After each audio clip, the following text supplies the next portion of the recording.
మా కన్న తండ్రి, ప్రయాణాలన్నింటిలో క్షేమంగా తిరిగి మీ పిల్లల దగ్గరకు చేర్చి మీ అద్భుతమైన మాటలు మేమందరం కలిసి ధ్యానించే ఈ మంచి దినాన్ని మా జీవితంలో ప్రసాదించినందుకు మీకు వందనములు. మీ వాక్కులలోనికి వెళుతుండగా మీ మనసును అర్థం చేసుకునగలిగే భాగ్యాన్ని ఇవ్వండి.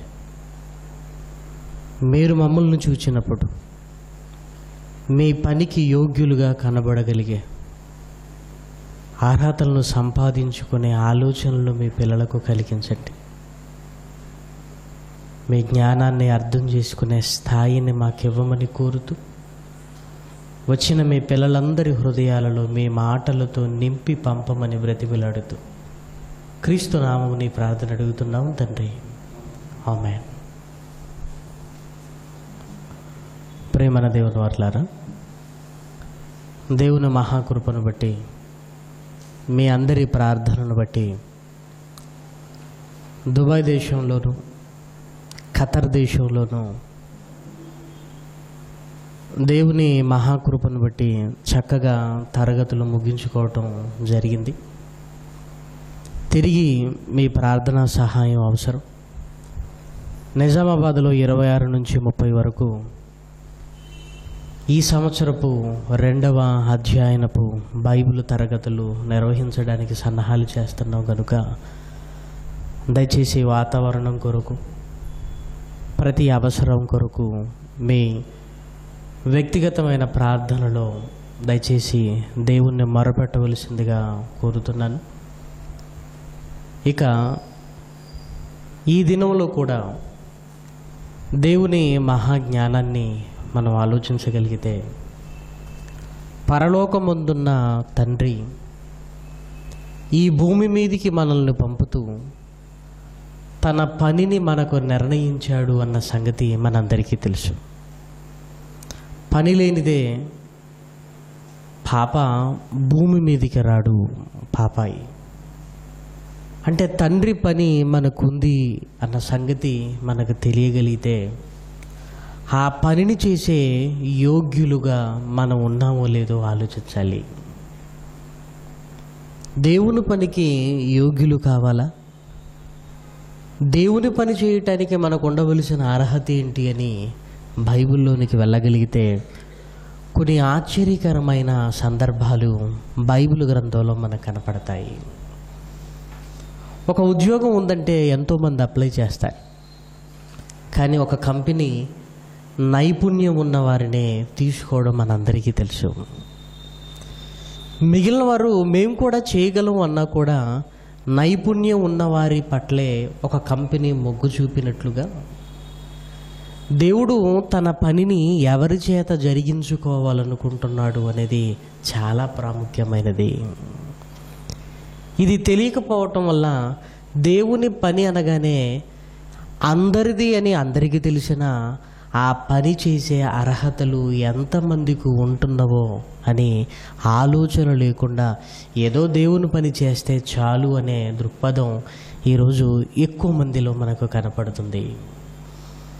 దేవుని పనికి యోగ్యులుగా మనం ఉన్నామా? దేవుడు తన పనికి యోగ్యులుగా ఎవరిని చూస్తున్నాడు? ఆ యోగ్యత దేనిని బట్టి మనకు కలుగుతుందో బైబిల్లోనికి వెళ్ళగలిగితే కొన్ని అద్భుతమైన సందర్భాలు మనకు కనపడతాయి. దయచేసి సమూయేలు గ్రంథంలో రాయబడిన కొన్ని అద్భుతమైన సందర్భాలను చూడండి. సమూయేలు 2వ గ్రంథం 7వ అధ్యాయము. సమూయేలు 2వ గ్రంథము 7వ అధ్యాయము 7వ అధ్యాయము 2వ వచనం. సమూయేలు 2వ గ్రంథము 7వ అధ్యాయము 2వ వచనం. నేను దేవదారు మ్రానుతో కట్టిన నగరియందు వాసము చేయుచుండగా దేవుని మందసము డేరాలలో నిలిచియున్నదనగా నాతాను యెహోవా నీకు తోడుగా ఉన్నాడు, నీకు తోచినదంతయు నెరవేర్చుమని చెప్పెను. ఈ సందర్భం మనందరికీ తెలిసిన సందర్భం. దావీదు అరణ్యంలో గొర్రెలను మేపుతున్నప్పుడు దేవుని దృష్టి అరణ్యంలో ఉంటున్న దావీదుపై నిలిచింది. అక్కడి నుంచి అంతఃపురానికి నడిపించాడు. చేతి కర్రను తీసివేసి రాజదండాన్ని నిలిపాడు.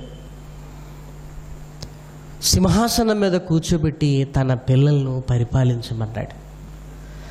దావీదు గారి జీవితంలో ఇవన్నీ ఊహించని సంఘటనలు. ప్రియమైన వారలారా, దావీదు ఏ రోజు నేను ఇశ్రాయేలు రాజునవుతానని కలలో కూడా ఊహించలేదు. దేవుడు తన పట్ల చేసిన మేలు మరిచిపోలేనటువంటి మేలులు.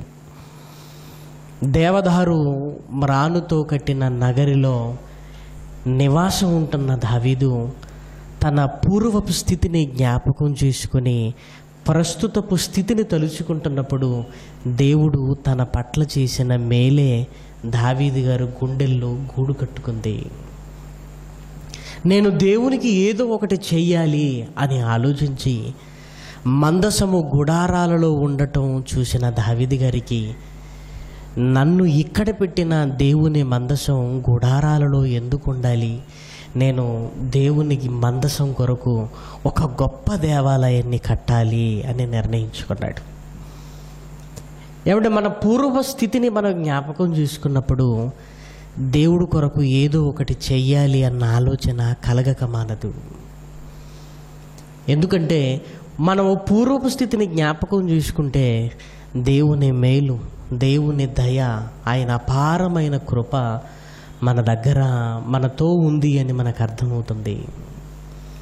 లేకపోతే ఏంటి, ఎక్కడో ఉండవలసిన మనం నిజంగా ఈ హైదరాబాద్లో ఇలా కూడుకుంటాలి, ఇలా దేవుని వాక్యం నేర్చుకోవాలి అని మనం ముందుగా ఎవరైనా ఊహించుకున్నామో చెప్పండి? అనుకోలేదు మనం. కానీ దేవుడు తన సంకల్పాన్ని బట్టి ఎలాంటి శ్రేష్టమైన వాక్యము దగ్గరికి మనల్ని తీసుకొచ్చాడంటే దేవుడు మన పట్ల చేసిన మేలు. ఒకవేళ దేవుని దయ లేకపోతే మనం ఎక్కడ ఉండేవారము అని తలంచుకుంటే భయం వేస్తుంది. మన స్థితిని ఆలోచించుకుంటే మన ఊహకు కూడా అందదు. అమ్మో, అలాంటి స్థితిలో నుంచి దేవుడు మనల్ని నడిపించి ఈ స్థితికి తీసుకొచ్చాడంటే మనం కూడా ఆయన కొరకు కృతజ్ఞత కలిగి ఉండాలి అన్న ఆలోచన మొదలవుతుంది. అందుకే బైబిల్ గ్రంథంలో మీరు ఏ స్థితిలో పిలువబడ్డారో ఆ స్థితిని మరిచిపోకండి అని రాయబడుతుంది. స్థితిని మరిచిపోతే దేవుడు మన పట్ల చేసిన మేలు మనకు జ్ఞాపకం రాదు. దావీదు గారు దేవదారు మ్రానుతో కట్టిన నగరులో ఉంటున్న తన స్థితిని మర్చిపోలేదు. తన పూర్వపు స్థితిని, ఉన్న స్థితిని గుర్తించాడు గనుకనే దేవుడు కొరకు నేను ఒకటి ఏదో చెయ్యాలి అని బంగారంతో యెరూషలేము దేవాలయం కట్టాలని నిర్ణయించుకున్నాడు. ప్రవక్త అయిన నాతాను పిలిపించి తన ఉద్దేశాన్నంతా ప్రవక్తతో చెప్పాడు. ప్రవక్త కూడా చాలా సంతోషపడ్డాడు. దేవుడు నీకు తోడై ఉన్నాడు, ఇదిగో నువ్వు చెయ్యాలనుకున్నదంతా చెయ్యము. ఒక ప్రవక్త ఈ మాట చెబుతున్నాడంటే దేవుడికి కూడా దావీదు కడతానన్న దేవాలయాన్ని విషయంలో దేవుడు కూడా సమ్మతించినట్లు. అంటే తనకేదో కావాలని కోరిక లేకపోయినా దావీదు కోరికను కాదనలేక సమ్మతించినట్టుగా ఈ అధ్యాయాలలో మనకు కనపడుతుంది.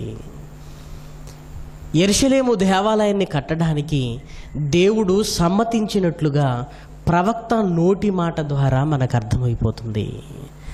అలాగైతే ఆ తర్వాత కాలాలలో యెరూషలేము దేవాలయాన్ని సొలొమోను గారు ఎందుకు కట్టాడు? ఆలోచన కలిగింది ఎవరికి? దావీదు గారికి. ప్రవక్తను పిలిపించి తన ఉద్దేశాన్ని చెప్పింది ఎవరు? దావీదు గారు. నాతాను ప్రవక్త దేవుని మాటగా చెప్పింది, ఇదిగో నువ్వు అనుకున్నదంతా చెయ్యమని చెప్పినప్పుడు ఆ తర్వాత జరిగిన సందర్భాలు చూడగలిగితే యెరూషలేము దేవాలయాన్ని కట్టడంలో తెర మీదికి వచ్చింది ఎవరో తెలుసా? సొలొమోను గారు. మరి దావీదు గారికి ఆలోచన వచ్చింది కదా, దావీదు గారు ఎందుకు కట్టలేదు అని ఒకవేళ బైబిల్ను ఆలోచించగలిగితే మనం ఊహించని సమాధానం బైబిల్లో ఉంది ప్రియమైన దేవుని పిల్లలారా. దావీదు ఎందుకు కట్టలేదు? దావీదు ఎందుకు కట్టలేదు? దేవుడు ఎందుకు సొలొమోను చేత కట్టించుకోవాలని నిర్ణయించుకున్నాడో ఆ తర్వాత కాలంలో దావీదు దేవుడు తనతో మాట్లాడిన మాటలను ప్రజలకు తెలియచేస్తూ, ఇదిగో కట్టాలనుకున్నది నేనే, కానీ దేవుడు నన్ను వద్దన్నాడు. నా గర్భవాసము నుంచి రాబోయే నా కుమారుడైన సొలొమోను చేత కట్టించుకుంటానని దేవుడే తనకు సెలవిచ్చినట్లుగా దావీదు గారు మాట్లాడుతున్న ఆ మాటలు చూడగలిగితే ఒక అద్భుతమైన మాట అక్కడ రాయబడింది ప్రియమైన వారలారా.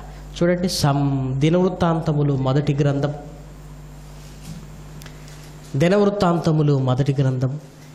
28వ అధ్యాయము 3వ వచనం, లేదంటే 2వ వచనం నుంచి చదువుకుందాం. 28వ అధ్యాయము దినవృత్తాంతములు మొదటి గ్రంథము 28వ అధ్యాయము 2వ వచనం.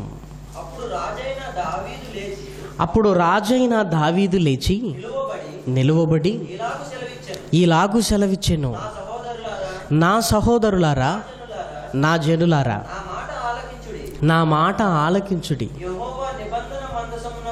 యెహోవా నిబంధన మందసముకు, మన దేవుని పాదపీఠమునకు విశ్రమ స్థానముగా ఉండుటకు ఒక మందిరము కట్టింపవలనని నేను నా హృదయమందు నిశ్చయము చేసుకుంటుని, సమస్తమును సిద్ధపరిచితిని. అయితే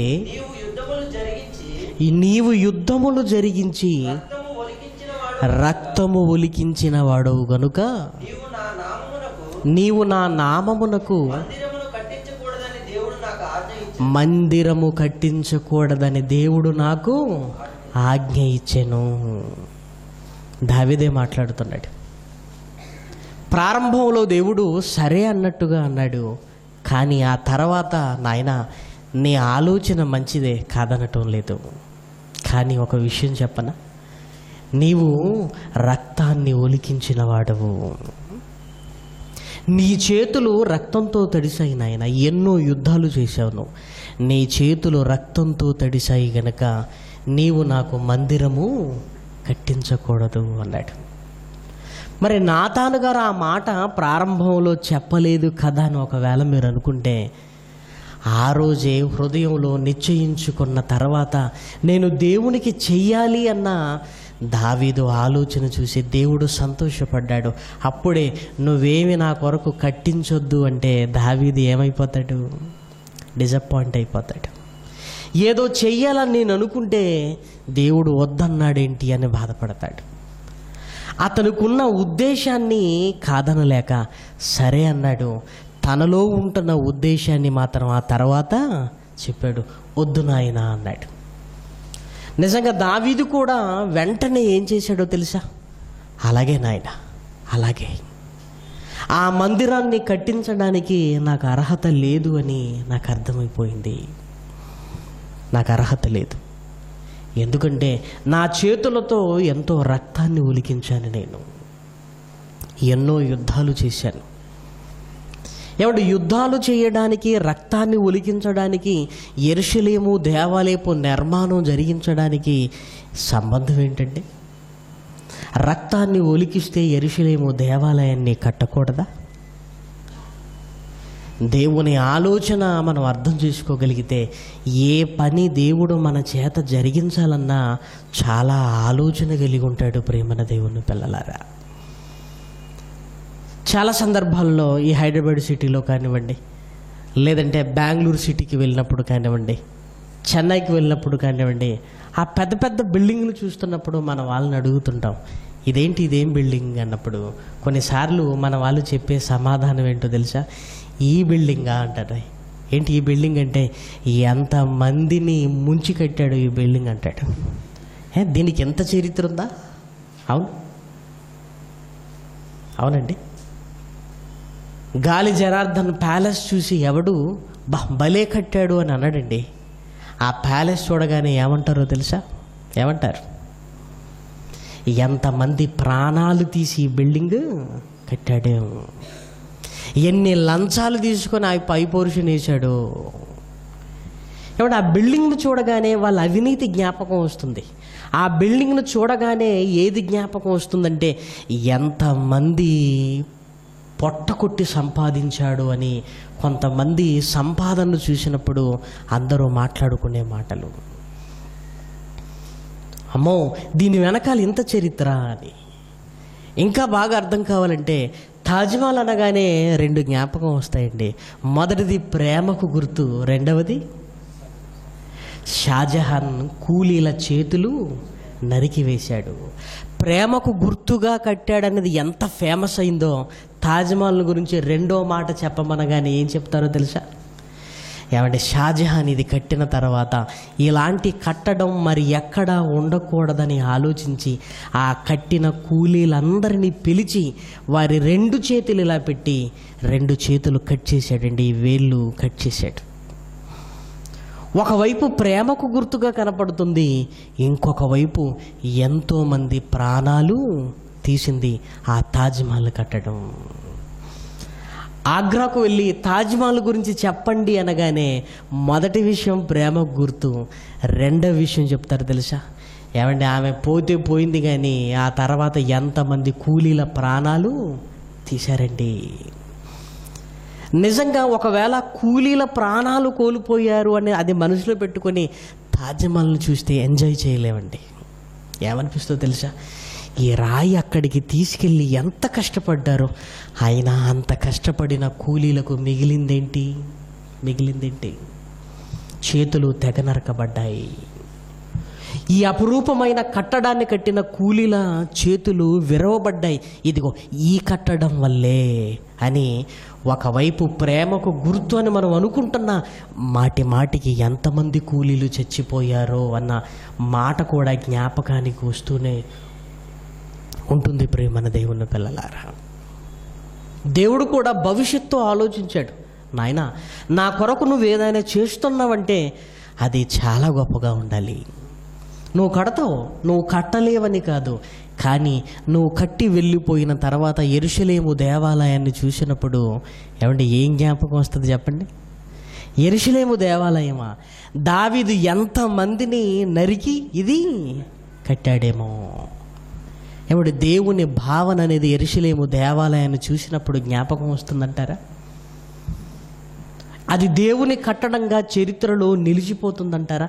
అది చూడగానే దావీదు అనగానే ఇశ్రాయేలులకు తెలిసిందేంటి?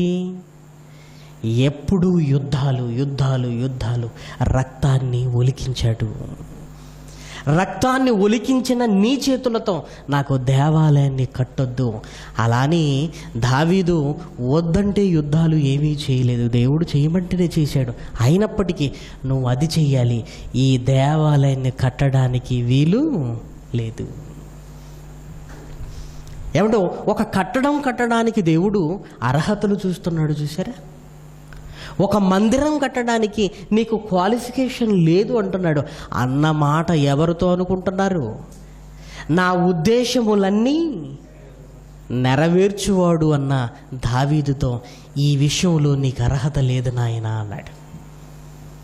నిజంగా దావీదు అర్థం చేసుకున్నాడు. ప్రియమైన వారలారా, నాయన నీ ఘనతర కొరకు నేను కట్టాలనుకున్నాను, ఆ కట్టడం నేను కడితే నా చేతుల రక్తమే జ్ఞాపకం వస్తుంది అనుకున్నప్పుడు నేను డ్రాప్ అయిపోతాను నాయన, నేను కట్టను. దేవుడు చెప్పగానే ఎలా అర్థం చేసుకొని ఆ అర్హత నాకు లేదు అని తగ్గుతున్నాడు. చూశాడు ప్రియమైన దేవుని పిల్లలారా? అయినా దావీదు విషయంలో దేవుడు మాత్రం దావీదును నిరుత్సాహపరచడానికి ఇష్టపడలేదు. అయినా నీ గర్భవాసము నుంచి వచ్చే నీ కొడుకు కడతాడు అనగానే నేను కడితే ఏంటి, నా కొడుకు కడితే ఏంటి, నా కొడుకు దేవుడి కోసం ఒక మందిరాన్ని కట్టిస్తాడు అన్న సంతోషాన్ని పొందుకున్నాడు. అందుకే ఆ తర్వాత కాలాలలో సొలొమోను గారి గురించి మీరు ఎప్పుడైనా ఆలోచించారా? సొలొమోను గారి చేతనే దేవాలయాన్ని ఎందుకు కట్టించాడు అన్నప్పుడు సొలొమోను గారు యుద్ధాలు చేయలేదు. పైగా సొలొమోను గారు అనగానే రెండవ పదవి ఏంటంటే మన జ్ఞాపకం వచ్చేది జ్ఞానవంతుడు. యెరూషలేము దేవాలయం ఒక జ్ఞానవంతుడు కట్టిన కట్టడంగా చరిత్రలో నిలిచిపోయిందండి. జ్ఞానవంతుడు కట్టిన కట్టడంగా నిలిచిపోయింది.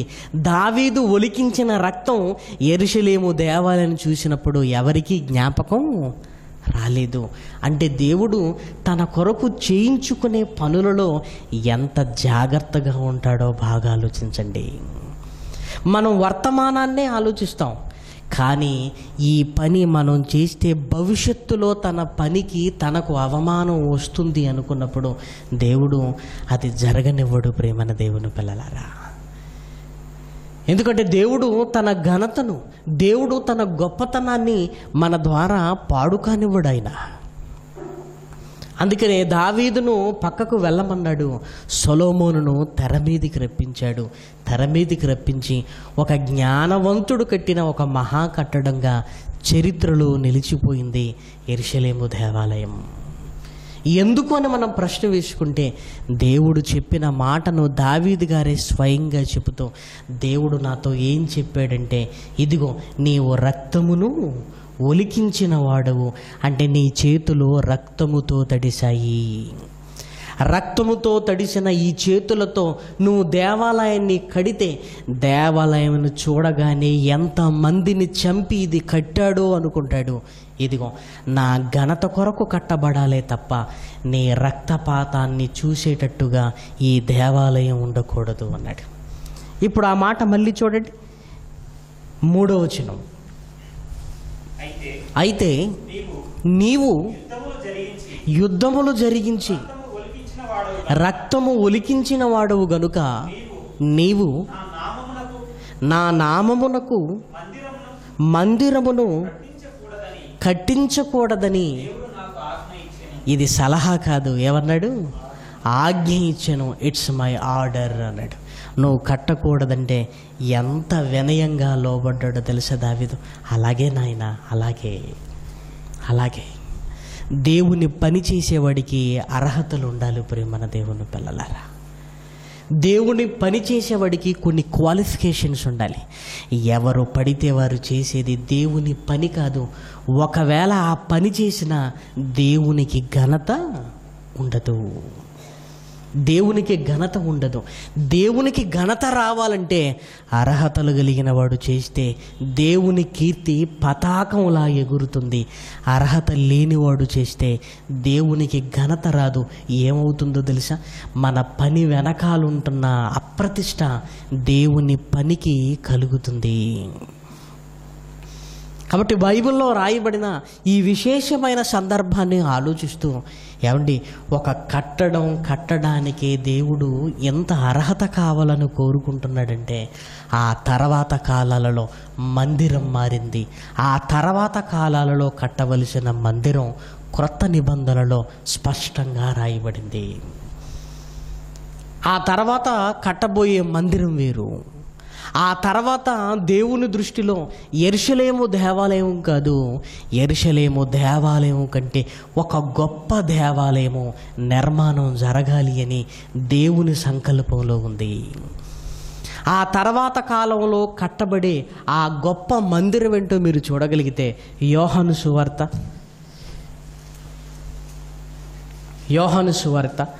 2వ అధ్యాయము 18వ వచనం చూడండి. యోహాను సువార్త 2వ అధ్యాయము 18వ వచనం. కాబట్టి యూదులు, నీవు ఈ కార్యములు చేయుచున్నావే, ఏ సూచక క్రియను మాకు చూపెదవని ఆయనను అడుగగా, యేసు, ఈ దేవాలయమును పడగొట్టుడి, 3 దినములలో దానిని లేపుదునని చెప్పెను. యేసుక్రీస్తు దేని గురించి చెబుతున్నాడంటే, తన శరీరం అనే దేవాలయం. వారు యెరూషలేము దేవాలయాన్ని గురించి అనుకుంటున్నారు, కానీ యేసుక్రీస్తు మరొక దేవాలయాన్ని చూపిస్తున్నాడు. ఆ దేవాలయం మరేదో కాదు, ఆయన శరీరం అనే దేవాలయం. ఇదిగో నన్ను చంపండి, ఈ దేవాలయాన్ని పడగొట్టండి, అంటే నా శరీరాన్ని పడగొట్టండి, 3వ దినమున మళ్ళీ దీన్ని కడతాను అన్నాడు. మూడవ దినమున తిరిగి లేచాడు. తిరిగి లేచిన తర్వాత ఆయన కట్టిన ఒక గొప్ప మందిరం ఏంటంటే, ఆ మందిరమే మొట్టమొదటి శతాబ్దంలో స్థాపింపబడిన సంఘము. అందుకే సంఘాన్ని చూపిస్తూ యేసుక్రీస్తు శరీరంతో పోల్చిన సందర్భాలు అనేక ఉన్నవి. యేసుక్రీస్తు తన శరీరాన్ని చూపిస్తూ మందిరంగా మాట్లాడిన మాటలు కూడా బైబిల్లో ఎన్నో ఉన్నవి. ఇదిగో మనం ఆయన కొరకు ఒక మందిరంగా కట్టబడుతున్నామని బైబిల్లో అనేకమైన సందర్భాలలో వ్రాయబడుతూనే ఉంటాయి. చూడండి, ఎఫెసీయులకు రాసిన పత్రిక 2వ అధ్యాయం. ఎఫెసీయులకు రాసిన పత్రిక 2వ అధ్యాయంలో చదవబడిన వాక్య భాగంలో ఉన్న మాట 20వ వచనంలో రాయబడిన మాట. 2వ అధ్యాయము 20వ వచనం. క్రీస్తు యేసే ముఖ్యమైన మూలరాయి అయి ఉండగా అపోస్తులను ప్రవక్తలను వేసిన పునాది మీద మీరు కట్టబడి ఉన్నారు. ప్రతి కట్టడమును ఆయనలో చక్కగా అమర్చబడి ప్రభువునందు పరిశుద్ధమైన దేవాలయమగుటకు వృద్ధి పొందుచున్నది. దేవాలయమగుటకు అన్నాడు. అంటే ఈరోజు కట్టబడుతున్న మందిరం ఏంటంటే, మనసు మార్చుకొని సంఘములోనికి వచ్చిన ప్రతి ఒక్కరూ దేవాలయములో ఒక రాయి లాంటి వారు. యెరూషలేము దేవాలయాన్ని కట్టడానికి ఇటుకలు ఎలా పేర్చుకుంటూ వెళ్ళిపోయారో, అలాగే ఆ తర్వాత కాలాలలో కట్టబడుతున్న మందిరంలో ఇటుకలు లేవు, రాళ్ళు లేవు. మరి ఎలా కట్టబడుతుంది? ఈ రాళ్ళు ఎవరు అంటే, ఇదిగో మన చేత కట్టబడుతుంది అన్నాడు. మనమే ఆ రాళ్ళు అని పేతురు గారు రాసిన మొదటి పత్రికలో ఎంత చక్కగా పేతురు గారు చెప్తున్నారో ఒక్కసారి మీ బైబిల్ను తెరిచి చూడండి. పేతురు గారు రాసిన మొదటి పత్రిక 2వ అధ్యాయము 5వ వచనం. యేసుక్రీస్తు ద్వారా దేవునికి అనుకూలములగు ఆత్మ సంబంధమైన బలులర్పించుటకును పరిశుద్ధ యాజకులుగా ఉండునట్లు మీరును సజీవమైన రాళ్ల వలె ఉండి ఆత్మ సంబంధమైన మందిరముగా కట్టబడుచున్నారు. ఆత్మ సంబంధమైన మందిరముగా కట్టబడుచున్నారు. ఇందులో రాళ్ళు ఎవరో తెలుసా? మనమే ప్రియమైన దేవుని పిల్లలారా. ఈరోజు రాళ్ళు అనగానే మనమే. మారు మనసు పొంది బాప్తిస్మము తీసుకున్న ఒక్కొక్కరు చేర్చబడుతున్నారంటే ఈ మందిరం విస్తరించబడుతుంది. ఈ మందిరము దేవుని కొరకు కట్టబడుతుంది. ఈ మందిరం దేవుని కొరకు కట్టబడుతుంది. అంటే దేవుని పిల్లల సమూహము, దేవుని పిల్లలే ఈరోజు దేవుడు తాను కోరుకున్న ఒక కట్టడం. ఈరోజు మనము సజీవమైన దేవునికి మందిరాలుగా ఉండవలసిన వారము. ఆ రోజు యెరూషలేము దేవాలయం అయితే అది మన కళ్ళ ముందున్న రాళ్లతో కట్టబడిందైతే, ఈరోజు దేవుని మందిరం మనం అందరము కలిస్తే దేవుని మందిరం. అందులో నువ్వు ఒక రాయివి, అందులో నువ్వు ఒక రాయివి. ఈరోజు ఈ మందిరాన్ని కట్టడానికి మనం అందరం కష్టపడుతున్నాం. ఈ మందిరాన్ని నిలబెట్టడానికి అనేక మందిని తీసుకొని రావటానికి మనం కష్టపడుతున్నాం. ఒక శరీరంలో అవయవాలు వేరువేరుగా ఉండి అవయవాలన్నీ ఎలా చక్కగా పనిచేస్తున్నాయో, ఇదిగో రాళ్ళ వరే ఉండి ఈ దేవాలయాన్ని నిలబెట్టడానికి ఈరోజు మనం కష్టపడుతున్నాం. ఒకరోజు దావీదుతో అన్న మాట, నీ చేతులు రక్తముతో తడిసాయి నాయనా, నువ్వు కట్టకూడదన్న మాటని జ్ఞాపకం చేసుకుంటే అంతకంటే ఉన్నతమైన మందిరాన్ని ఈరోజు కట్టాలనుకుంటున్నాం మనం. దేవుడు పర్వాలేదు నాయనా కట్టేసే అంటాడంటారా? రాళ్లతో కట్టే దానికే ఇదిగో చేతులను చూశాడు. అంటే దావీదు ఆలోచన బాగుంది, దావీదు పాదాలు బాగున్నాయి, దావీదు హృదయం బాగుంది, కానీ దావీదు చేతులు బాలేవు అన్నాడు. నీ చేతులు అంటే మిగిలినవన్నీ పర్ఫెక్ట్గా ఉన్నాడు, చేతుల దగ్గర రాగానే మైనస్ అయిపోయాడు. ఏమంటే ఒక కట్టడాన్ని కడుతున్నప్పుడే నీ చేతులు రక్తముతో తడిశాయి అని వేలెత్తి చూపించిన దేవుడి మనసును ఆలోచించగలిగితే అంతకంటే గొప్ప పనుల్లో ఉన్నాం ప్రియమైన దేవుని పిల్లలారా. మనం ఏమనుకుంటామో తెలుసా? ఏముందిలే, నేను ఒక్కరిని వెళ్ళకపోతే ఆగిపోతుందా అనుకుంటాం మనం. నువ్వు ఒక రాయివయ్యా, నువ్వు ఒక రాయివి. ఏదో కట్టబడుతున్నప్పుడు మధ్యలో నుంచి ఒక రాయి తీసేయండి, ఎలా ఉంటుందండి?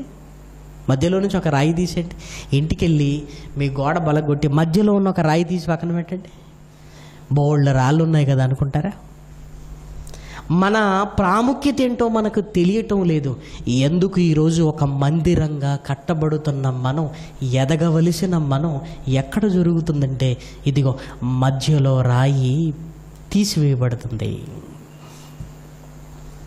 ఒకవైపు కట్టుకుంటూ వెళ్ళిపోతుంటే కింది రాళ్ళు తీసుకుంటూ వచ్చామనుకోండి, ఆ కట్టడం ఎప్పుడు పూర్తవుతుందండి? ఎప్పుడు పూర్తవుతుంది ఆ కట్టడం? పైగా మనం ఏమనుకుంటాం తెలుసండి, నేనొక్కడిని ఆగిపోతే దేవుని సేమైనా ఆగిపోతుందా? మళ్ళీ ఏమంటాడు తెలుసండి, మనం కేకలేకపోతే రాళ్ళు కేకలేస్తాయి, నువ్వే రాయివి, మళ్ళీ రాళ్ళు కేకలు వేస్తాయి అంట. అంటే మన అవసరత మనకు తెలియటం లేదు ప్రియమైన దేవుని పిల్లలారా, తెలియటం లేదు. మనం ఎప్పుడు బాధపడతామో తెలుసా? ఒక 10 సంవత్సరాల తర్వాత వెనకాల ఏం సాధించానని మీరు వెనకాల చూసుకున్నప్పుడు మీ వెనకాల దేవుడు కొరకు సాధించిన కొన్ని విజయాలు కనపడాలి. అవి లేవు అంటే మీరు చాలా బాధపడతారు ప్రియమైన దేవుని పిల్లలారా. ఇంతకాలం నేనేం చేశానన్న ఒక ప్రశ్న ఏదో ఒక రాత్రి వేళ మీ మనసును కలిచివేస్తుంది. నేనేం చేశాను ఇంతకాలం? ఇక్కడ సరిగా లేను, అక్కడ సరిగా లేను, అక్కడ సరిగా లేను, అక్కడ సరిగా లేను. అప్పుడు మీరు ఏమనుకుంటారో తెలుసా? ఎక్కడో ఒక దగ్గర ఉంటే ఏదో ఒకటి నేను సాధించేవాడిని అనుకుంటారు. ఏమంటే ఇప్పుడు మనకు ఆనందంగానే ఉంటుందండి. ఎందుకు ఆనందంగా ఉంటుంది తెలుసండి? ఎందుకు ఆనందంగా ఉంటుందంటే మన బాధ్యత ఏంటో మనకు తెలియరాలేదు. రాజకీయ నాయకులు పార్టీలు మారినట్టుగా మారిపోయి అలవాటు వచ్చిందండి మన వాళ్ళకి కదా. ఎక్కడో ఒక దగ్గర ఉండాలి, దేవుని కోసం బలంగా పని చేయాలి. లేదు, ఇక్కడ ఒక మాట అన్నారా, ఇక్కడ కాకపోతే సేవ ఇంకెక్కడ చేస్తాను, అక్కడ చేస్తాను. అక్కడ నాకు గుర్తింపు లేదా, నాకు గుర్తింపు ఇచ్చేవాడు ఇంకోడు ఎప్పుడు ఫోన్ చేస్తూనే ఉంటాడు, అక్కడికి వెళతాను. ఎంతకాలం అండి ఇలా? ఒక 10 years తర్వాత నేనేం చేశాను అనుకుంటే మీకేం గుర్తొస్తుందంటే 3 సంవత్సరాలు అక్కడ ఉన్నాను, 4 సంవత్సరాలు ఇక్కడ ఉన్నాను, 5 సంవత్సరాలు అక్కడ ఉన్నాను, ఇప్పుడు ఎక్కడ లేకుండా ఇంట్లో ఉన్నాను. అదే ఒక రాయిగా ఉండవలసిన నువ్వు, ఆ రాయిగా ఉండవలసిన నువ్వు ఆ కట్టడంలో నుంచి బయటకు వచ్చావు. బయటకు వచ్చిన తర్వాత ఆ రాయిని ఎవరైనా ఉపయోగించుకుంటారా? రాయిని ఎవరైనా ఉపయోగించుకుంటారా? ఏమంటే ఇల్లు కట్టడానికి ఇటుక బట్టీలో ఉంటున్న ఇటుకని తెచ్చుకుంటారు. అదే ఇల్లు కూలగొట్టినప్పుడు ఆ ఇటుకలు మాకు కావాలని ఎవరైనా అంటారా? ఎవ్వరికీ అవసరం లేదు. నువ్వు ఒక రాయిగా ఉంటే నీ మీద మందిరం నిలబడుతుంది. ఆ మందిరంలో నుంచి ఒక రాయిగా నువ్వు బయటకు వచ్చావనుకోండి, దీనికి ఇంకా విలువ పెరుగుతుందండి. ఇది గోడలో నుంచి తీసిన ఇటుకండి, రాయండి అనే కానీ ఇంకా విలువ పెరుగుతుంది అనుకుంటే పొరపాటు. గోడలో నుంచి తీసిన రాయికి విలువ ఉండదు, విలువ ఉండదు ప్రియమైన దేవుని పిల్లలారా. ఇటుక బట్టీలో తయారు చేస్తున్న ఇటుకకు విలువ కొనుక్కొని వెళ్ళిపోతారు, ఉపయోగపడుతుంది. కానీ ఆల్రెడీ ఉపయోగపడవలసిన నువ్వు అందులో నుంచి బయటకు వచ్చి పక్కగా ఉన్నావు అనుకోండి, నీకు విలువ లేదు. మనం అనుకుంటాం ఇక్కడ కాకపోతే అక్కడ, అక్కడ కాకపోతే నువ్వు ఎక్కడికి పనికిరావు. ఇక్కడ ఉండని వాడు అక్కడ ఉంటావన్న గ్యారెంటీ లేదు, అక్కడ ఉండని వాడివి ఇక్కడ ఉంటావన్న గ్యారెంటీ లేదు ప్రియమైన దేవుని పిల్లలారా, లేదు.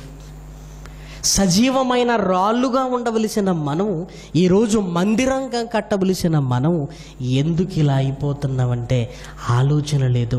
దేవుని పనిలో ఒక సీరియస్నెస్ లేదు ప్రియమైన దేవుని పిల్లలారా. పర్వాలేదులే, ఆ బాధ తెలియదు మనకి. అయ్యో దేవుని పని పాడైపోతుందేమో అన్న బాధ తెలియదు మనకి. ఎప్పుడు నీవు నీ గుర్తింపును చూసుకుంటావు, నీకెక్కడ పొగిడితే నువ్వు అక్కడికి వెళ్ళాలనుకుంటావు, అంతే. అంతకు మించి ఏమీ లేదని కాదని ఎవరు అనగలరు చెప్పండి? నాకెక్కడ గుర్తింపు వస్తుంది, నాకెక్కడ ఎప్పుడు నీ గురించి ఆలోచిస్తున్నావు, దేవుని పని గురించి ఏమైనా ఆలోచిస్తున్నావా? దేవుని పనిని గురించి. అయినా ఏ పని నిలబడుతుందో తెలుసా? ఎవరు చేస్తే వారి పని నిలబడదు ప్రియమైన దేవుని పిల్లలారా. దావీదు చేస్తున్నప్పుడే నువ్వు వద్దు అన్నాడు, అంతే. నువ్వు వద్దు ఎందుకు? నీ చేతులు బాగలేవు అన్నాడు. ఈరోజు ఒక ఆత్మ సంబంధమైన మందిరంగా కట్టడానికి ప్రయత్నం చేస్తున్న మనం ఎంత చక్కగా ఉండాలో, ఈ మందిరంలో ఒక రాయిగా, ఒక ఇటుకగా నువ్వు ఎలా ఉండాలో తెలుసా? దేవుని పనికి యోగ్యుడుగా నువ్వు ఉండాలి. అప్పుడు నువ్వు చేసిన పని నిలబడుతుంది ప్రియమైన దేవుని పిల్లలారా. మరి ఈరోజు మనలో దేవుడు ఏం కోరుకుంటున్నాడో మీరు చూడగలిగితే, సామెతల గ్రంథము 16, 17, 18 వచనాలు చూడగలిగితే మన ఆకారాన్ని స్కానింగ్ చేస్తున్న దేవుడు మన ఆకారంలో ఉన్న అవయవాలు ఎలా ఉండాలో చెబుతున్నాడు. చూడండి, సామెతల గ్రంథము 6వ అధ్యాయము 16, 17, 18 వచనాలు. సామెతల గ్రంథము 6వ అధ్యాయము. యెహోవాకు అసహ్యములైనవి 6 కలవు, 7 ఆయనకు హేయములు. అవేవనగా, నెంబర్ 1, దేవుని పని చేయాలన్న మన చూపు బాగుండాలి. అహంకారపు దృష్టి అన్నాడు. అహంకారపు దృష్టి. నీలో అహంకారం ఉందంటే నువ్వు ఎవరిని నిలబెట్టలేవయ్యా. నీ అహంకారంతో అందరినీ పోగొట్టుకుంటావు. ఈ కళ్ళు ఎలా ఉండాలో చెబుతున్నాడు. అహంకారపు దృష్టి ఈ కళ్ళకు ఉండకూడదు. నువ్వేంటో నీ కళ్ళు సమాజానికి తెలిపేస్తాయి. అహంకారపు దృష్టియు అన్నాడు. తర్వాత చూడండి, ఇంకా అబద్ధాలు ఆడే నాలుక. నువ్వు నాలుకతో అబద్ధం ఆడుతున్నావంటే దేవుని వాక్యాన్ని నిజం మాత్రం నువ్వు ఎలా చెప్పగలవు?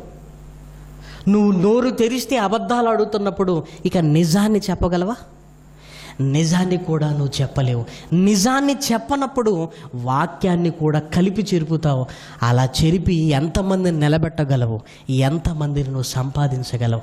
అందరూ వెళ్ళిపోతారు.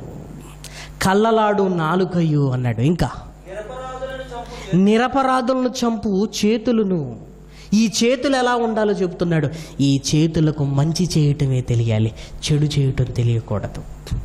ఈ కళ్ళకు అహంకార దృష్టి ఉండకూడదు. ఈ నాలుకకు అబద్ధం ఆడకూడదు.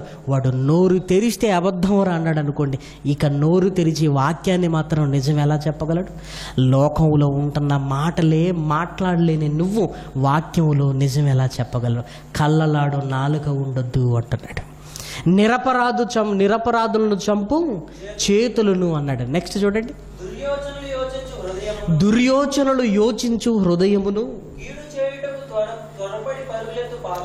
కీడు చేయుటకు త్వరపడి పరుగులెత్తి పాదములను, లేని వాటిని పలుకు అబద్ధ సాక్షియు, అన్నదమ్ములలో జగడములను పుట్టించువాడును. వీరందరూ దేవుడికి ఇష్టం ఉండదు ప్రేమన దేవుని పిల్లలారా. ఏమంటే ఒక్కొక్కరిలో ఒక్కొక్కటి ఉంటేనే దేవుడు నాకు వీళ్ళందరూ ఇష్టం ఉండదు అన్నాడు. ఇవన్నీ ఒకరిలో ఉంటే ఒకటి ఉంటేనే నా సేవకు మీరు పనికిరారు అంటున్నాడు. ఒకటి ఉంటేనే నా పని, మందిరాన్ని కట్టే పనికి మీకు అర్హత లేదు అంటున్నాడు. కానీ మనమేమనుకుంటాం తెలుసండి?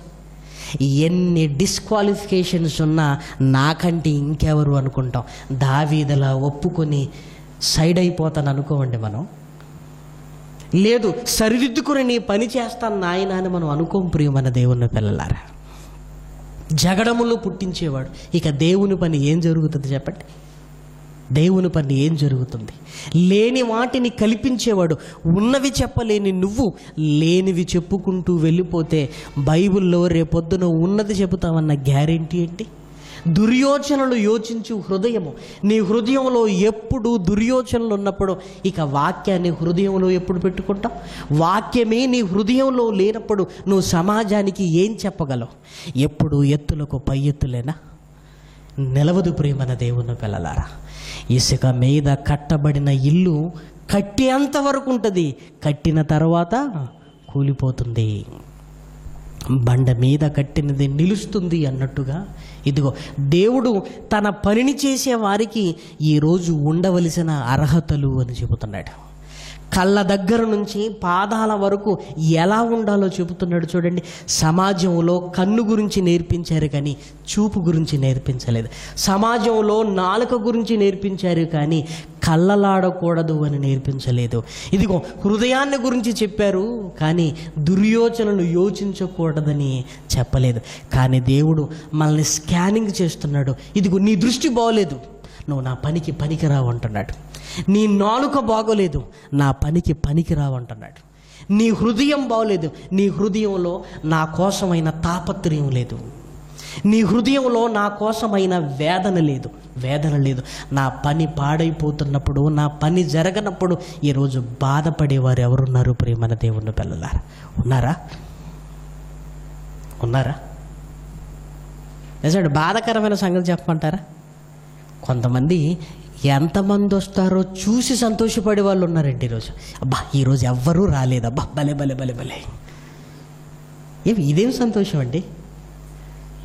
ఈరోజు ఎవరూ రాలేదంటే సంతోషపడతావా? రాలేదు అన్నప్పుడు సంతోషపడతావా? ఏమంటే రాలేదు అన్నప్పుడు కూడా సంతోషపడుతున్నావంటే దేవుని పని జరగటం నీకు ఇష్టం లేదు. ఇక నువ్వేం చేయగలవయ్యా దేవుని పని? ఇక నువ్వేం చేయగలవు? ఆ అర్హత నీకు లేదు. ఏ రోజైనా అయ్యో అక్కడ ఇలా జరిగిందని బాధపడ్డ రోజులు ఏమైనా ఉన్నావండి?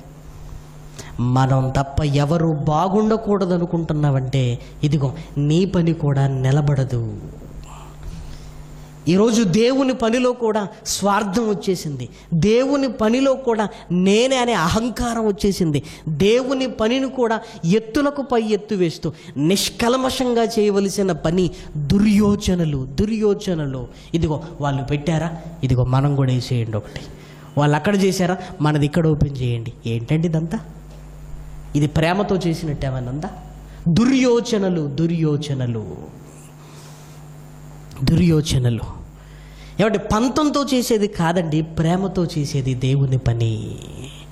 ఏమంటే పోటీలతో చేసేది కాదు దేవుని పని, నేను కూడా చెయ్యాలని బాధ్యతతో చేసేది ప్రియమైన దేవుని పిల్లలారా.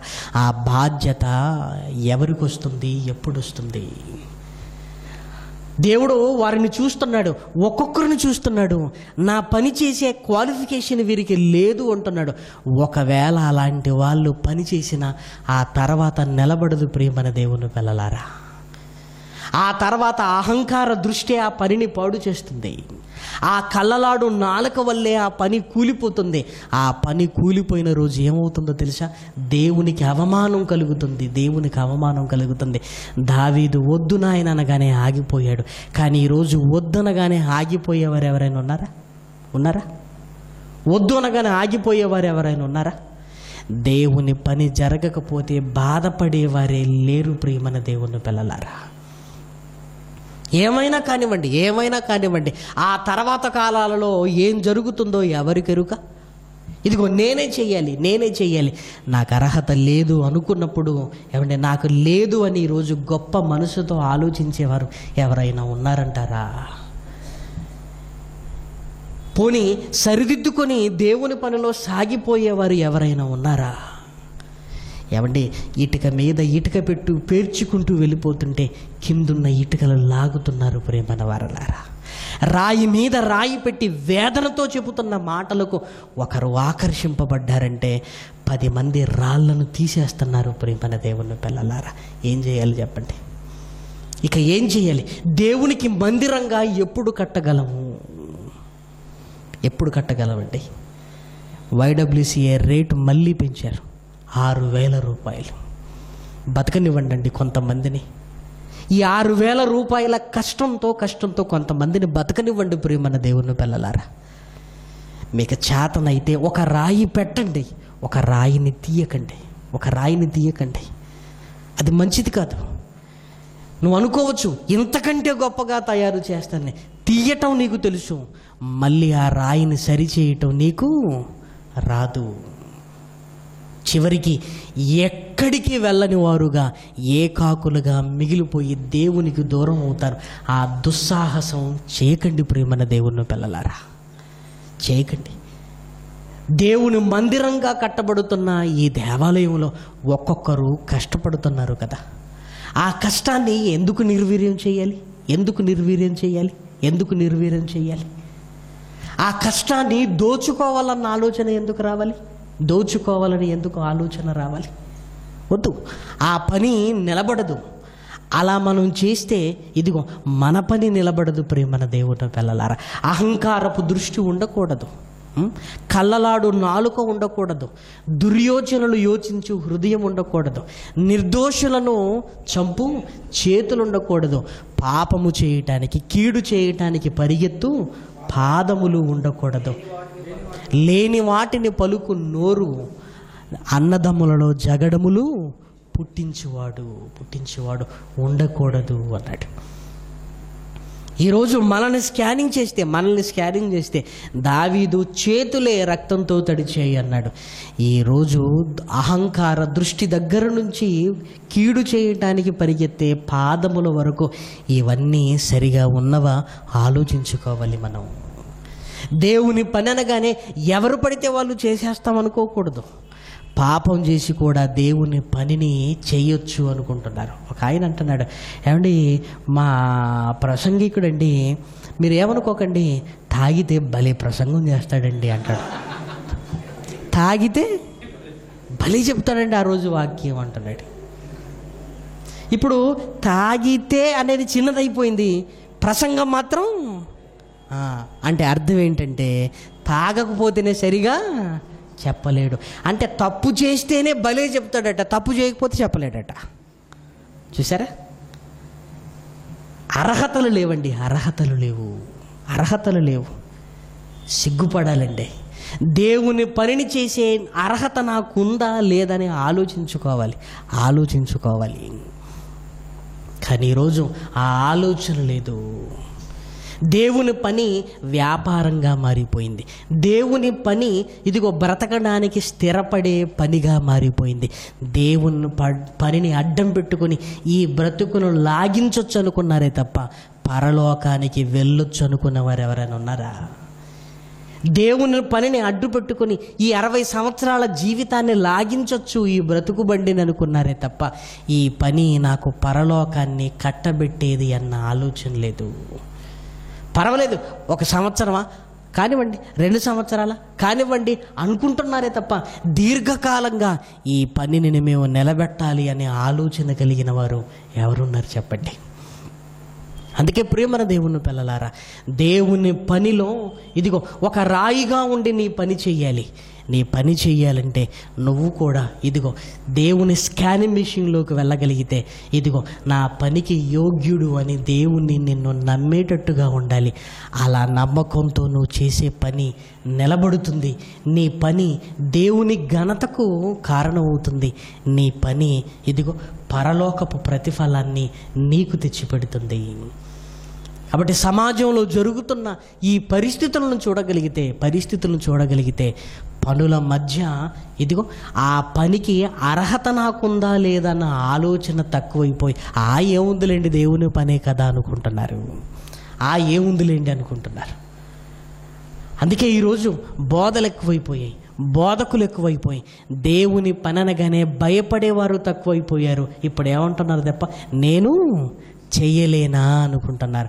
చెయ్యు కాదనటం లేదు, కానీ దేవుని స్కానింగ్ మిషన్లో నువ్వు క్వాలిఫైడ్ ఎప్పుడవుతావో తెలుసా?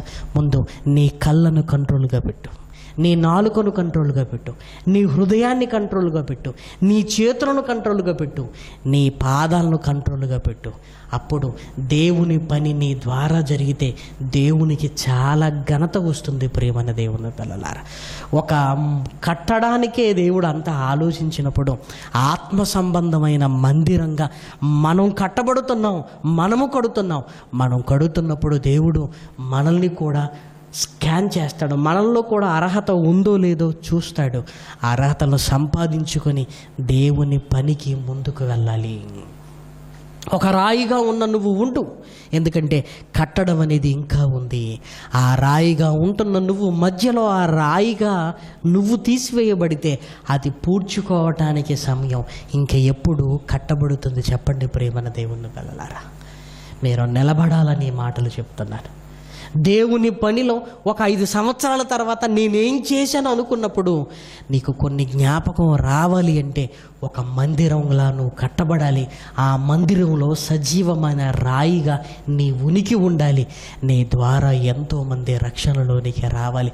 అప్పుడే కదా జీవితంలో దేవుడింత జీవితకాలాన్ని ఇచ్చాడు, నేను ఇది మాత్రం చేయగలిగానన్న ఒక ఆనందం మనలో ఉంటుంది. కాబట్టి ప్రియమైన దేవుని పిల్లలారా, ఈ మాటలను చాలా సీరియస్గా తీసుకొని చక్కగా మన శరీరాన్ని ఎలా ఉండాలని దేవుడు కోరుకుంటున్నాడో అలా ఉండాలి. ఈ లక్షణాలన్నీ యేసుక్రీస్తులో మీకు కనపడతాయి. ఆయనది అహంకార దృష్టి కాదు, ప్రజలను చూడగానే కనికరపడ్డాడండి, కనికరపడ్డాడు. ఆయనది కళ్ళలాడే నాలుక కాదు, ఆయన నోరు తెరిచి సత్యమును ఇలాగూ బోధింపసాగెను. ఆయనది దుర్యోచనలు కాదు, సమాజాన్ని కాపాడాలి. ఆయన చేతులు నిర్దోషులను చంపు చేతులు కావు, ఆదరించే చేతులు.